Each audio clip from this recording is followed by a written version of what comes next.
राधे राधे, जय श्री कृष्णा।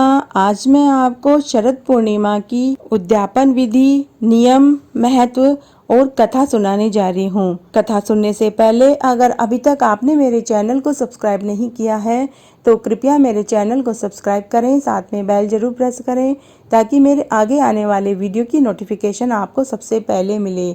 और अगर आपको कहानी अच्छी लगे तो कमेंट बॉक्स में राधे राधे जरूर लिखें। धन्यवाद। आश्विन शुक्ल पूर्णिमा को शरद पूर्णिमा कहा जाता है। धर्मशास्त्रों में इस दिन कोजागर व्रत भी माना जाता है। इसी को कौमुदी व्रत भी कहते हैं। भगवान श्री कृष्ण ने जगत की भलाई के लिए इसे रासो उत्सव का दिन निर्धारित किया है, क्योंकि कहा जाता है कि इस रात्रि को चंद्रमा की किरणों से अमृत बरसता है। इस दिन मंदिरों में विशेष सेवा पूजन किया जाता है और भगवान को रात्रि नैवेद्य के लिए खीर का भोग लगाया जाता है। चांदनी में भगवान को विराजमान किया जाता है, श्रृंगार किया जाता है और भगवान को श्वेत वस्त्र पहनाए जाते हैं। शरद पूर्णिमा से ही कार्तिक स्नान और व्रत भी प्रारंभ हो जाते हैं। माताएं अपनी संतान की मंगल कामना के लिए व्रत रखती है और देवी देवताओं का पूजन करती है। शरद पूर्णिमा के दिन चंद्रमा पृथ्वी के बहुत पास आ जाता है, इसलिए अमृत प्राप्त करने के लिए इच्छा से शरद पूर्णिमा की रात्रि को खीर चपड़ा रख देते हैं। इस दिन चंद्रमा की रोशनी में सुई में धागा पिरोने की भी प्रथा है। कहते हैं कि 101 बार सुई में धागा चंद्रमा की रोशनी में पिरोया जाए तो आंखों की रोशनी बहुत बढ़ जाती है। शरद पूर्णिमा की रात्रि में खीर रखकर दूसरे दिन इसे खाया जाता है और प्रसाद के रूप में भी बांटा जाता है। शरद पूर्णिमा का उद्यापन किस प्रकार किया जाता है, अब मैं आपको वो बताती हूँ।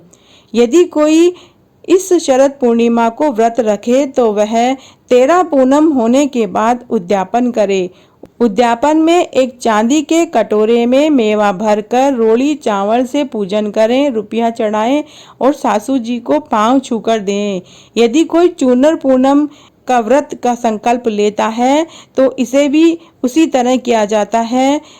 13 पूनम करने के बाद 13 चुंदड़ी की साड़ी या तो आप हर साल अलग अलग दे सकते हैं। हर साल एक चुंदड़ी की साड़ी अब सुहागिन महिला को देवें और इस तरह 13 साल तक दें, या फिर आप 13 साल तक लगातार पहले व्रत कर लें, फिर 13 साल के बाद चुंदड़ पूनम का उद्यापन करेंगे तो उसमें 13 चुंदड़ी की साड़ी और उसके ऊपर सुहाग की पिटारी रखें। पहली साड़ी आप सास को दें। अगर आपकी सास सुहागन नहीं है तो फिर आप या ननद को या फिर जेठानी को भी दे सकते हैं। उसके बाद सब बाकी की 12 साड़ियाँ सुहाग की पिटारी और दक्षिणा जरूर रखें उसके ऊपर और यह सुहागिन स्त्रियों को देवें। अगर आप चूड़ा पूनम का संकल्प लेते हैं तो यह भी उसी तरह से किया जाता है। इसमें भी 13 साल तक लगातार पहले व्रत करें, फिर 13वें साल के दिन 13 चूड़े आप सुहागिन स्त्रियों को देवें। इस तरह से चूनर पूनम और चूड़ा पूनम का व्रत का संकल्प शरद पूर्णिमा के दिन से ही लिया जाता है। अब मैं आपको इसकी कथा सुनाने जा रही हूँ।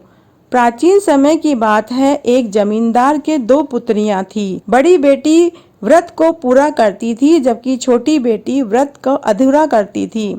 अतः फिर जब उनकी शादी हुई, शादी के बाद बड़ी बेटी के सभी पुत्र जीवित रहते थे, लेकिन छोटी बेटी के जो भी संतान होती थी वह मर जाती थी। उसने पंडितों से पूछा कि मेरी संतान जीवित क्यों नहीं रहती।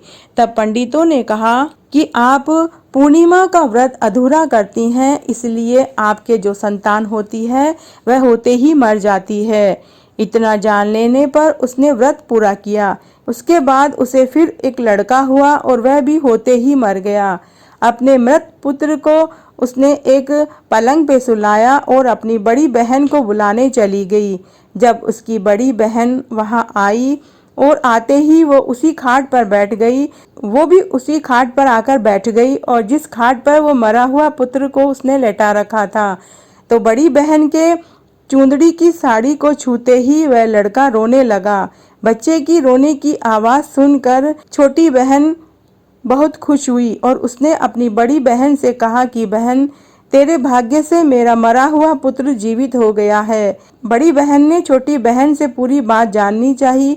तब छोटी बहन ने कहा कि मेरे जो भी औलाद होती थी वह होते ही मर जाती थी। तब मैंने किसी पंडित से पूछा तो उन्होंने कहा कि मैं अधूरा व्रत करती हूँ, इसलिए मेरे औलाद होते ही मर जाती है, लेकिन तू पूर्णिमा का व्रत पूरा करती है, इसीलिए आज मेरा पुत्र तेरी वजह से जीवित हो गया है।